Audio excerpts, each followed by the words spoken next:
بسم اللہ الرحمن الرحیم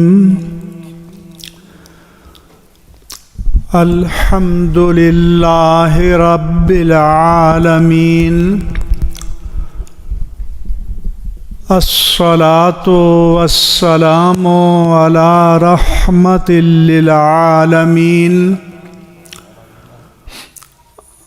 خاتم الانبیاء والمرسلین امام الاولین والآخرین سید الرسل والنبیین سیدنا و مولانا و مأوانا و ملجانا محمد وعلى آلہ الطیبین الطاہرین وعلى صحابته الصدیقین الصادقین وعلى كل من تبعهم بإحسان إلى يوم الدين وبعد النور Islamic centre of greater Houston اور جامع مسجد النور کے خطیب محترم حضرت علامہ مفتی قمر الحسن صاحب، امیر سنی دعوت اسلامی حضرت علامہ مولانا شاکر علی نوری صاحب پاکستان سے تشریف لائے ہوئے، علامہ مفتی سہیل رضا امجدی صاحب نیو یارک سے تشریف لائے ہوئے، علامہ مدثر حسین صاحب نیو جرسی سے تشریف لائے ہوئے، علامہ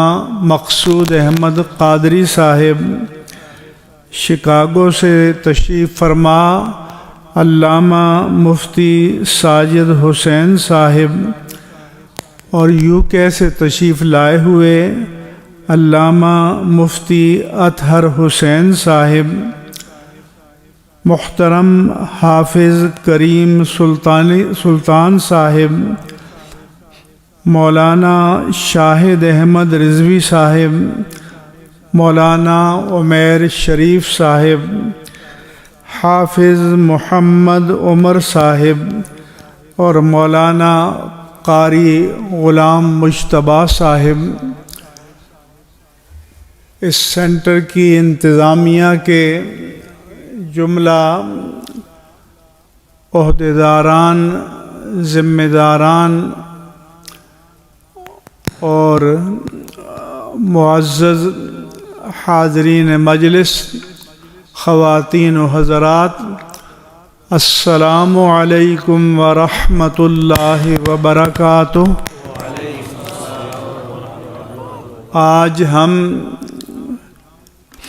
جشن عید میلاد النبی صلی اللہ علیہ وآلہ وسلم کی مناسبت سے یہاں جمع ہیں، تو میں چند بنیادی باتیں آپ کی خدمت میں عرض کرنا چاہوں گا۔ پہلے تو یہ سمجھیں کہ اگر ہم نے سائنس، ٹیکنالوجی، جدید علوم کو جاننا ہو تو آگے کی طرف دیکھیں گے، اور اگر ہم نے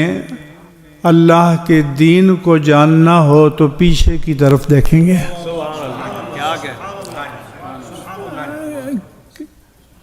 جب ہم مزید یہ کہ سائنس اور جدید علوم کا مدار عقل پر ہے اور دین کا مدار نقل پر ہے، یعنی یہ کہ یہ دین کہاں سے چلا اور پھر ہم تک کیسے پہنچا، اس مرکز کے ساتھ تعلق کو مربوط اور منضبط کرنا یہ ہمارے لیے ضروری ہے۔ تاجدار کائنات ختم المرسلین صلی اللہ علیہ وآلہ وسلم سے دین شروع نہیں ہوا، بلکہ دین حضرت آدم علیہ السلام سے شروع ہوا ہے، اور حضرت آدم علیہ السلام سے لے کر خاتم النبیین سیدنا محمد الرسول اللہ صلی اللہ علیہ وسلم تک سارے انبیاء کرام دین اسلام کے داعی تھے اور دین اسلام کے علمبردار تھے، اور یہ دین ایک کنٹینیوٹی اور تسلسل کا نام ہے۔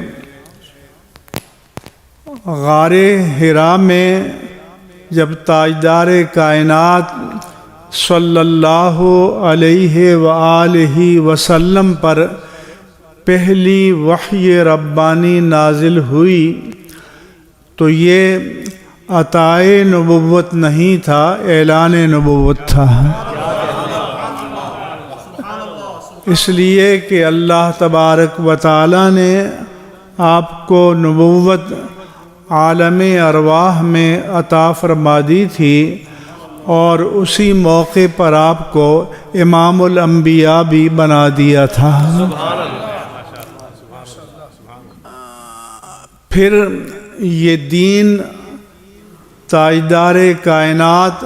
صلی اللہ علیہ وآلہ وسلم سے ہم تک جو پہنچا ہے، اس کی پہلی کڑی وہ صحابہ کرام ہیں۔ اس لیے یونیورسٹیز میں بھی کانووکیشن ہوتا ہے، جلسہ تقسیم اسناد ہوتا ہے، وہاں سے جو ڈگری ملتی ہے وہ روزگار کے تلاش کرنے کا اشتہار ہوتی ہے۔ اگر روزگار مل جائے تو ڈگری کام آ گئی، روزگار نہ ملا تو ڈگری کاغذ کا ایک ٹکڑا ہے۔ مگر ہمارے دینی مدارس و جامعات میں جو سند ملتی ہے وہ طلب روزگار کا اشتہار نہیں ہوتا، بلکہ وہ یہ ہوتا ہے کہ میں نے اپنے شیخ سے، انہوں نے اپنے شیخ سے، انہوں نے اپنے شیخ سے، یہاں تک کہ 1400 سال کی مسافت طے کر کے ہمارا تلمذ کا رشتہ ذات پاک مصطفیٰ سے قائم ہو جاتا ہے۔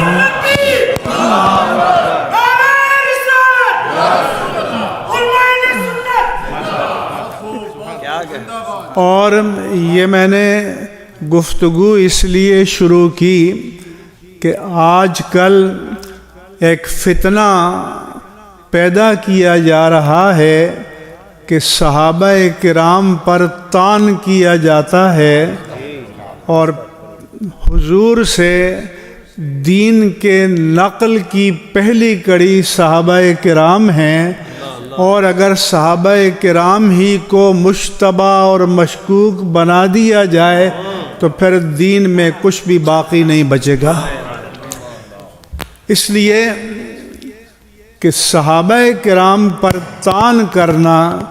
یہ دین کی عمارت کی بنیادوں میں ڈائنامائٹ بھر دینا ہے، بارود بھر دینا ہے۔ اس سے پہلے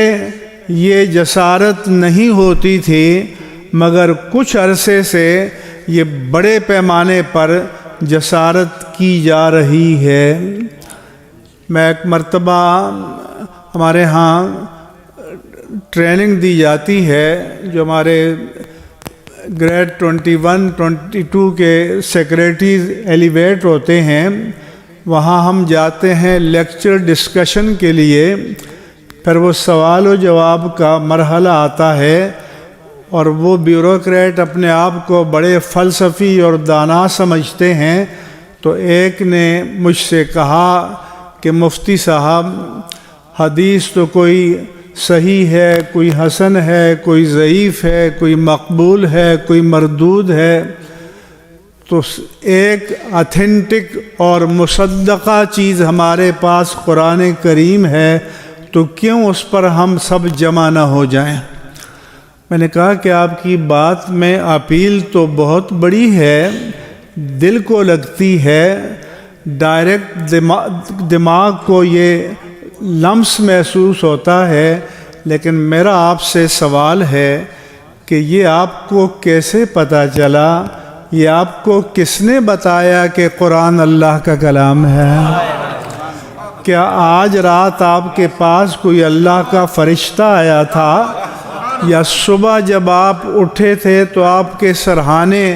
کوئی اللہ کا نوشتہ لکھا ہوا تھا کہ یہ قرآن میرا کلام ہے؟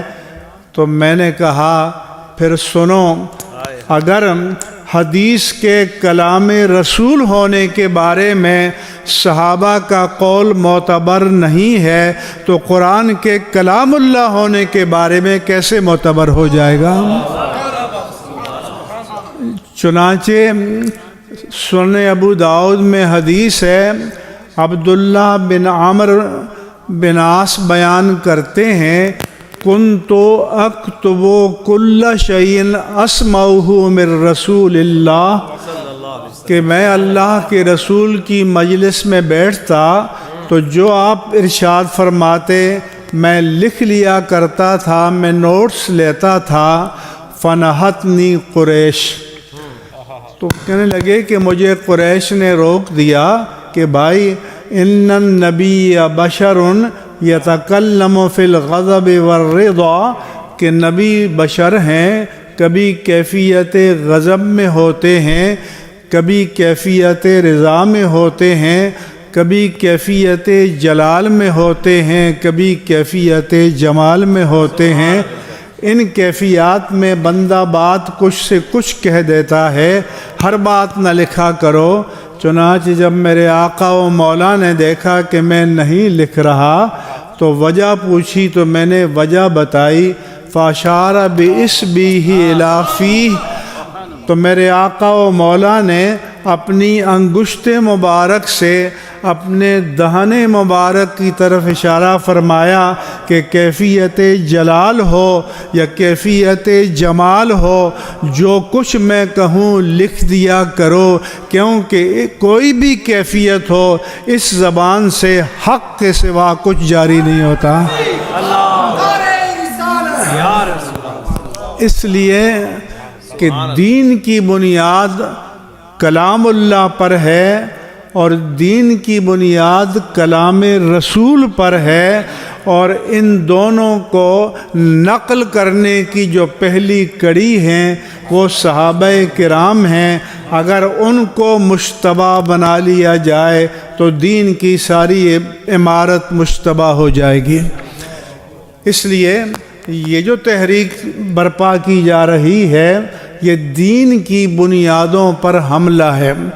ہمارا ایمان یہ ہے کہ دین میں جو مرکز ہے، جیسے آپ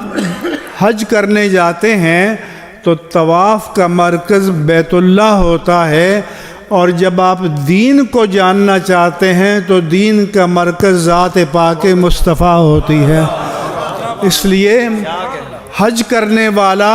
بیت اللہ کا طواف کرتا ہے اور دین کو جاننے والا مصطفیٰ کا طواف کرتا ہے۔ اس لیے جس کا اللہ کے پیارے رسول سے جتنا تعلق ہے وہ اسی قدر ہمارے نزدیک محترم ہے، مؤقر ہے، ہماری عقیدتوں کا مرکز ہے۔ لہذا اہل بیت اطہار ہوں، امہات المؤمنین ہوں یا صحابہ کرام ہوں رضوان اللہ تعالی علیہم اجمعین، یہ سب ہماری عقیدتوں کا مرکز ہیں۔ اور ان سے ہم نے دین کو جانا ہے، پوری امت نے ان سے دین کو جانا ہے، ہم نے اللہ کے نبی سے ڈائریکٹ نہیں سنا۔ یہ وہ لوگ تھے کہ جنہوں نے اللہ کے پیارے حبیب کو اپنے درمیان اٹھتے بیٹھتے، سوتے جاگتے، چلتے پھرتے، بزم میں، رزم میں، جلوت میں، خلوت میں، ہر حال میں دیکھا، یہاں تک کہ جبریل امین کو بشری شکل میں آپ کے سامنے زانوئے تلمس طے کر کے سوال کرتے ہوئے اور جواب پاتے ہوئے دیکھا۔ اس لیے ذات پاک مصطفیٰ مرکز و محور ہے۔ ہم اہل بیت اطہار رضوان اللہ تعالیٰ علیہ مجمعین کی محبت بھی ہمارے ایمان کی بنیادی ضرورت ہے، اور صحابہ کرام کی محبت بھی ہمارے ایمان کی، ہمارے دین کی بنیادی کڑی ہے اور بنیادی ضرورت ہے۔ اب جو فتنہ پیدا کیا جا رہا ہے وہ یہ پیدا کیا جا رہا ہے کہ اہل بیت کا تقابل صحابہ کرام سے کیا جا رہا ہے، اور یہ کلچر پروموٹ کیا جا رہا ہے کہ اہل بیت اطہار کی تعریف ہو ہی نہیں سکتی تا وقت کہ صحابی رسول کی اہانت نہ کی جائے۔ اس لیے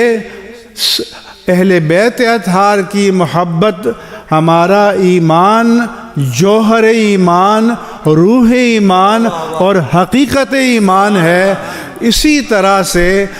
صحابہ کرام کی محبت بھی ہمارے جوہر ایمان ہے، اصل ایمان ہے اور ایمان کی بنیاد ہے۔ کچھ لوگوں کے نام کے ساتھ جب سید ہو تو یہ تاثر دیتے ہیں کہ اب وہ دین سے ماورا ہو گئے ہیں۔ تو دین سے ماورا جب اللہ کے رسول نہیں ہیں تو کوئی اور کیسے ہو سکتا ہے؟ اس لیے جب تک وہ صراحتاً، اشارتاً، کنایتاً، تعریضاً، توریتاً صحابہ کی تنقیص نہ کریں تو ان کے نزدیک اہل بیت اطہار کی تعظیم نہیں ہو سکتی، جبکہ ہمیں یہ بتایا گیا کہ لا یجتمع حب علی و بغض ابی بکر فی قلب واحد، کہ کسی مومن کے دل میں علی کی محبت اور ابو بکر کا بغض جمع نہیں ہو سکتے رضی اللہ تعالیٰ عنہم۔ جو محب علی ہے وہ محب ابو بکر ہے، اور جو مبغض علی ہے وہ مبغض ابو بکر ہے۔ اس لیے یہ محبتیں جمع تو ہو سکتی ہیں، یہ جدا نہیں ہو سکتی۔ اس لیے یہ بات بنیادی جاننا ضروری ہے، وقت نہیں ہے تاکہ میں آپ کو تفصیلات سے یہ سب کچھ بتاتا۔ اور یہ بھی مت سمجھنا کہ نام کے ساتھ سید لگ جائے تو شریعت سے ماورا ہے۔ تو سر سید احمد خان کو سر اور خان کا خطاب تو انگریزوں نے دیا تھا، نام اس کا سید احمد تھا۔ سید احمد بریلوی کے نام کے ساتھ بھی سید تھا، مگر جو منہج نبوت سے ہٹ جائے تو وہ پھر ہماری عقیدت کا مرکز نہیں بن سکتا۔ جیسے سر سید احمد خان نے کہا معراج پر جب بات کی اور یہ کہا کہ اگر معراج احادیث سے ثابت بھی ہو جائے اور جرح و تعدیل کے معیار پر ان احادیث کی صحت بھی ثابت ہو جائے اور 30 صحابہ کرام سے واقع معراج مروی ہے، مگر ہم کہیں گے اس کے باوجود کہ صحابی کو سمجھنے میں غلطی ہو گئی۔ سر سید کہتے ہیں کہ لا آف نیچر یا قانون فطرت یہ اٹل ہے، انچینجبل ہے، اور اس کو کوئی انچیلنجبل ہے، اس کو کوئی بدل نہیں سکتا، اس کو کوئی چیلنج نہیں کر سکتا۔ لہذا اگر احادیث صحیحہ سے قانون فطرت کے خلاف کوئی بات ثابت ہو جائے تو ان کو رد کر دیں گے معاذ اللہ۔ ہم کہتے ہیں کہ حضور والا قانون فطرت کیا ہے کہ کوئی چیز، ٹھوس چیز آلات کی مدد کے بغیر فضا میں پرواز نہیں کر سکتی، آپ اوپر پھینکیں گے تو نیچے آ جائے گی، یہ فطرت کا قانون ہے، اور بقول سر سید قانون فطرت اٹل ہے اور حدیث کو اس کے مقابلے میں رد کر دیا جائے گا۔ تو ہمارے اس عہد کے علماء نے بتایا کہ اس عالم اسباب میں قانون فطرت کو ہم مانیں گے، لیکن یہ قانون فطرت فطرت پر حاکم ہے، یہ اس عالم اسباب پر حاکم ہے، یہ فاطر پر حاکم نہیں ہے، یہ مخلوق پر حاکم ہے، یہ خالق پر حاکم نہیں ہو سکتا۔ جس طرح قانون فطرت یہ ہے کہ ماں باپ کے تعلق سے اولاد پیدا ہوتی ہے، مرد و زن کے تعلق سے بچہ پیدا ہوتا ہے، مادہ و نر کے تعلق سے بچہ پیدا ہوتا ہے، بلکہ اب تو سائنسدان درختوں میں بھی مادہ و نر کا تصور دیتے ہیں کہ پپیتے کے ایک بڑا کھیت ہو تو ایک درخت ہوگا جس پر پھل نہیں ہوگا، وہ کہتے ہیں یہ نر ہے، اسی کی تاثیر سے پورے کھیت میں پپیتوں پر پھل لگا ہوا ہے۔ تو ہم کہتے ہیں کہ یہ اللہ تعالیٰ کی سنت جاریہ مستمرہ ہے کہ ماں باپ کے تعلق سے اولاد پیدا ہوتی ہے، لیکن اللہ کی قدرت اس کی محتاج نہیں ہے، لہذا اس نے حضرت عیسیٰ علیہ السلام کو باپ کے واسطے کے بغیر، حضرت حوا کو عورت کے واسطے کے بغیر، اور حضرت آدم کو دونوں واسطوں کے بغیر پیدا کر کے بتا دیا کہ اس کی قدرت اسباب کی محتاج نہیں ہے۔ اس لیے عزیزان گرامی، جو اس دور کے ہمارے پاس چیلنجز ہیں، جو فتنے برپا کیے جا رہے ہیں، وہ یہی ہیں، اس لیے کہ ہم یہ جو اہل بیت کی محبت اور صحابہ کرام کی محبت یہ کنٹراڈکٹری نہیں ہے کہ ایک کو مانو گے تو دوسرے کو چھوڑنا پڑے گا، دوسرے کو مانو گے تو پہلے کو چھوڑنا پڑے گا، اگر ایک کو چھوڑو گے تو سب کو چھوڑنا ہوگا، کیونکہ ان کی ذوات عالی صفات آپس میں متحد ہیں، مربوط ہیں، منظم ہیں۔ اسی لیے امیر المومنین علی المرتضیٰ رضی اللہ تعالی عنہ سے جب حضرت صدیق اکبر کی خلافت کے بارے میں پوچھا گیا تو آپ نے فرمایا کہ ہم اس کو اپنے دین کا، دنیا کا امام کیوں نہ مانیں جسے ہمارے آقا نے ہمارے دین کا امام بنایا تھا۔ اس لیے جس طرح قرآن مجید میں تاجدار کائنات کی شان کو بیان کیا گیا ہے، اسی طرح قرآن مجید میں اصحاب رسول کی شان کو بیان کیا گیا ہے، اور جس طرح رسول اعظام میں، انبیاء کرام میں تفضیل اور تفاضل موجود ہے، مراتب میں تفاوت موجود ہے، کوئی افضل ہے، کوئی اس سے افضل ہے، کوئی اس سے افضل ہے، کوئی سب سے افضل ہے، لیکن مفضول کوئی بھی نہیں ہے، سب افضل ہیں۔ سارے نبیوں کے رتبے جدا ہیں مگر میرے رتبے بڑے ہیں، مگر میرے آقا کا منصب جدا ہے۔ اس میں کہ تلک الرسل فضلنا بعضهم علی بعض، کہ یہ جو جماعت رسول ہے یہ ہمارے سر کا تاج ہیں، ہماری عقیدتوں کا مرکز و محور ہیں، لیکن آپس میں درجہ بندی موجود ہے۔ اسی طرح سے صحابہ کرام رضوان اللہ تعالی علیہم مجمعین ہمارے سر کا تاج ہیں، ان میں آپس میں درجہ بندی موجود ہے۔ پہلا مرتبہ ان کا ہے کہ جنہوں نے اول مرحلہ میں اسلام قبول کیا، پھر ان کا مرتبہ ہے جنہوں نے ہجرت سے پہلے اسلام قبول کیا، پھر ان کا مرتبہ ہے جو بدر میں شریک ہوئے، جو احد میں شریک ہوئے، جو غزوات میں شریک ہوئے، پھر ان کا مرتبہ ہے جو بیعت رضوان میں شریک ہوئے، کہ جن کے بارے میں اللہ نے فرمایا کہ لَقَدْ رَضِيَ اللَّهُ عَنِ الْمُؤْمِنِينَ إِذْ يُبَايِعُونَكَ تَحْتَ الشَّجَرَةِ، کہ اللہ ان مومنوں سے راضی ہو گیا جو 1400 یا کم و بیش تھے، جو ہے پیارے مصطفیٰ صلی اللہ علیہ وسلم درخت کے نیچے آپ کے دست مبارک پر بیعت کر رہے تھے۔ اور اللہ نے فرمایا کہ رضی اللہ عنہم ورضوا عنہ، ان کا معاملہ اللہ سے طے ہو گیا، اللہ ان سے راضی ہو گیا، وہ اللہ سے راضی ہو گئے۔ تو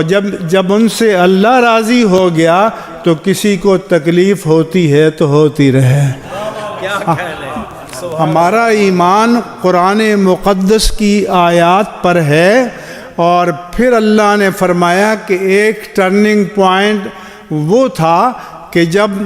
مسلمانوں کی تعداد 40 بھی نہیں ہوئی تھی تو حضرت فاروق اعظم ایمان لائے، تو قرآن نے اعلان کیا کہ یا ایھا النبی حسبک اللہ ومن اتبعک من المؤمنین، کہ اے نبی آپ کو اللہ کافی ہے۔ لوگ دیواروں پر اسٹکر لگاتے ہیں کہ اللہ ہی کافی ہے، اور اللہ فرماتا ہے کہ پیارے حبیب آپ کو اللہ بھی کافی ہے اور آپ کے صحابہ بھی کافی ہیں۔ حسبک اللہ ومن اتبعک من المؤمنین، جب 40ویں ایمان لائے تو قرآن نے اس کا اعلان کیا۔ اسی طرح سے بیعت رضوان میں حضرت عثمان رضی اللہ عنہ شامل نہیں تھے۔ ایک خارجی نے حضرت عبداللہ بن عمر سے پوچھا کہ بیعت رضوان والوں کا مقام کیا ہے؟ ان کا جواب نہیں ہے رضی اللہ عنہم ورضوا عنہ، ان کو تو اللہ نے اپنی رضامندی کی سند دے دی ہے۔ پوچھا کہ کیا عثمان بھی تھے؟ ان کا عثمان نہیں تھے، کیونکہ وہ تو بیعت تھی ہی قصاص عثمان کے لیے، وہ نہیں۔ اس نے بغلیں بجائیں کہ دیکھو عثمان نہیں تھے، تو عبداللہ بن عمر رضی اللہ عنہ نے فرمایا کہ سنو ادھر آؤ۔ جب بیعت رضوان ہو رہی تھی، صحابی اپنا دایاں ہاتھ بڑھاتے، حضور اس کے ہاتھ پر اپنا ہاتھ رکھ دیتے، تو یہ پیمان وفا تھا۔ تو جب حضور ہاتھ رکھتے تو اللہ نے فرمایا کہ دیکھنے والوں کی نظر میں مصطفیٰ کا ہاتھ تھا، لیکن در حقیقت رب مصطفیٰ کا ہاتھ تھا، کہ ید اللہ فوق ایدیہم۔ تو انہوں نے فرمایا کہ جب سب کی بیعت ہو چکی، کیونکہ بعض لوگ کہتے ہیں کہ تم کہتے ہو کہ نبی کو غیب کا علم ہوتا ہے، اور بیعت تو قصاص عثمان کی لی جا رہی تھی۔ اگر نبی کو پتہ ہوتا کہ عثمان زندہ ہیں تو قصاص کی بیعت کیوں لیتے؟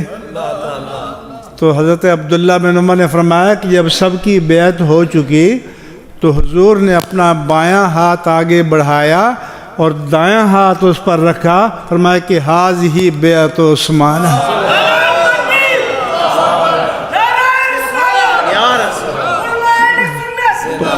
تو انہوں نے فرمایا کہ ید رسول اللہ صلی اللہ علیہ وسلم لعثمان خیر من یدہ لنفسہ۔ انہوں نے کہا کہ 1400 صحابہ کرام نے بیعت کی تو ان کی بیعت کے لیے ان کا ہاتھ آگے بڑھا، اور عثمان کی بیعت کے لیے اللہ کے مصطفیٰ کا ہاتھ آگے بڑھا۔ اور اگر اس معیار پر دیکھا جائے تو ساری کائنات کی بیعت ایک طرف اور عثمان کی بیعت ایک طرف ہے۔ اب آپ کہیں گے کہ بیعت کیوں لی؟ تو بیعت زندوں کی لی جاتی ہے یا مردوں کی لی جاتی ہے؟ تو حضور نے عثمان کی بیعت لے کر بتا دیا کہ میرے آقا کو پتہ تھا کہ عثمان زندہ ہیں، اور جب آقا کے دل میں عثمان کی محبت کا یہ عالم تھا تو جناب عثمان کے دل میں بھی آقا کی محبت کا عالم یہی تھا کہ جب قریش مکہ نے کہا، جہاں سفارتی ڈائلاگ کے لیے ان کو بھیجا گیا تھا کہ اے عثمان آپ رسپیکٹیبل ہو، آنریبل ہو، آپ کی ہم بڑی عزت کرتے ہیں، آپ کو ہم اجازت دیتے ہیں بیت اللہ کا طواف کر لو، لیکن باقی کو اجازت نہیں ہے۔ حضرت عثمان نے فرمایا کہ ہم مدینے سے چل کر بیت اللہ کے طواف کے لیے آئے ہیں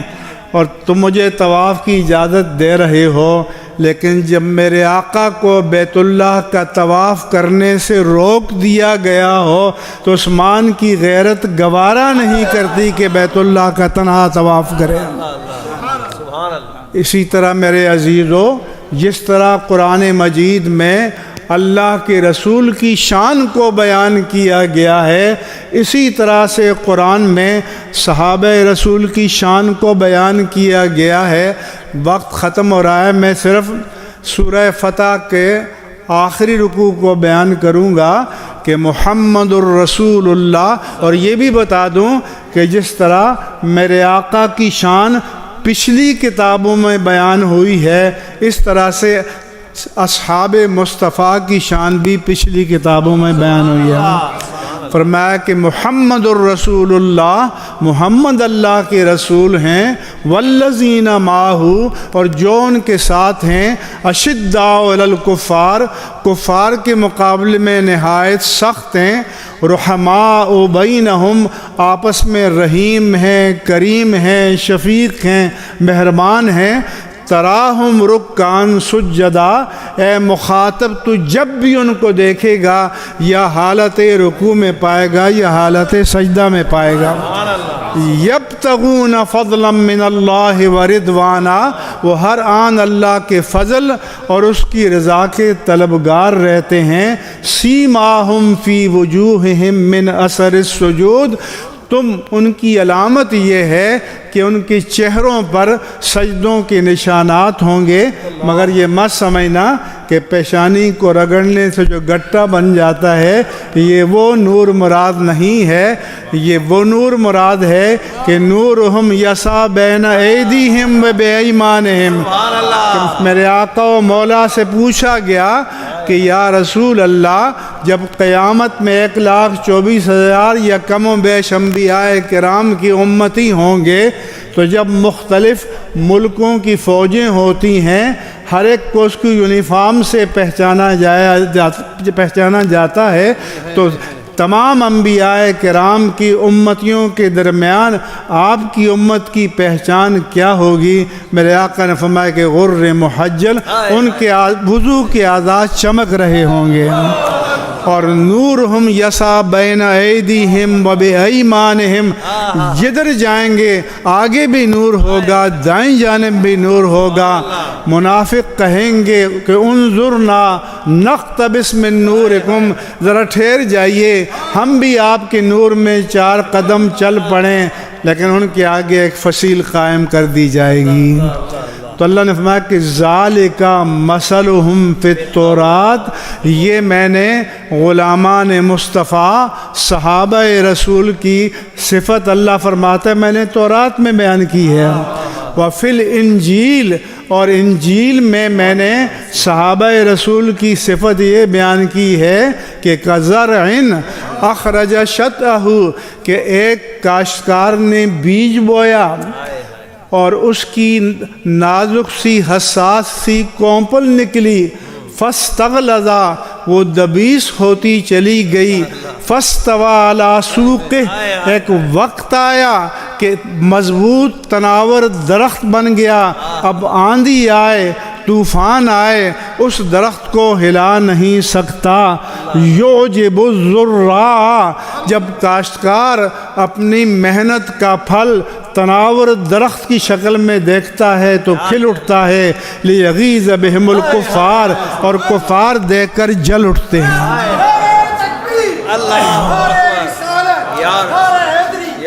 فرمایا کہ یہ اب کاشتکار کون ہے؟ تاجدار کائنات۔ بیج کیا تھا؟ ایمان۔ کھیتیاں کیا تھیں؟ قلوب اصحاب مصطفیٰ۔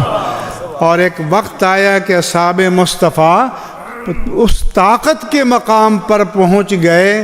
کہ پھر فاروق اعظم کے دور میں اسلام دنیا کی یونی پولر سپر پاور بن گیا، اور دو سپر پاورز پرشین امپائر اور رومن امپائر ان کے قدموں تلے ڈھیر ہو گئیں۔ چنانچہ اپنے عہد خلافت میں وہ حج کرنے آئے اور مکے کی پہاڑیوں میں نکل گئے تو کسی نے دیکھا کہ عمر رو رہے ہیں، آنکھوں سے آنسو جاری ہیں۔ اس نے کہا کہ امیر المومنین، یہ تو مسرت کا مقام ہے، آپ رو رہے ہیں۔ انہوں نے کہا کہ میرے عزیز، یہ آنسو رنج و علم کے نہیں، دکھ اور درد کے نہیں، کرب کے نہیں، یہ اللہ کی بارگاہ میں تشکر کے آنسو ہیں کہ مجھے میرا لڑکپن یاد آ گیا۔ انہی پہاڑیوں میں میں اونٹ چرایا کرتا تھا، شام کو جب آتا ایک اونٹ کو پکڑ کے باندھتا تو دوسرا بھاگ جاتا، اس کو گھیر کر لاتا تو تیسرا بھاگ جاتا، اس کو گھیر کر لاتا تو چوتھا بھاگ جاتا۔ ان کے باپ خطاب بڑے جلالی تھے، مجھے پیٹا کرتے کہ نالائق عمر، تجھ سے 30-40 اونٹ کنٹرول نہیں ہو رہے۔ تو کہا دیکھو، ایب خطاب کا بیٹا عمر تھا جو 30-40 اونٹوں کو کنٹرول نہیں کر سکتا تھا، ایک غلام مصطفیٰ عمر ہے جو 26 لاکھ مربع میل کو کنٹرول کر رہا ہے۔ تو یہ محسن ہیں ہر مومن کے، قیامت تک آنے والے مومن کے۔ اللہ تعالی ہمیں اہل بیت اطہار، امہات المومنین، صحابہ کرام رضوان اللہ تعالی علیہم اجمعین کی محبت نصیب فرمائے۔ وما علیہ الا البلاغ المبین۔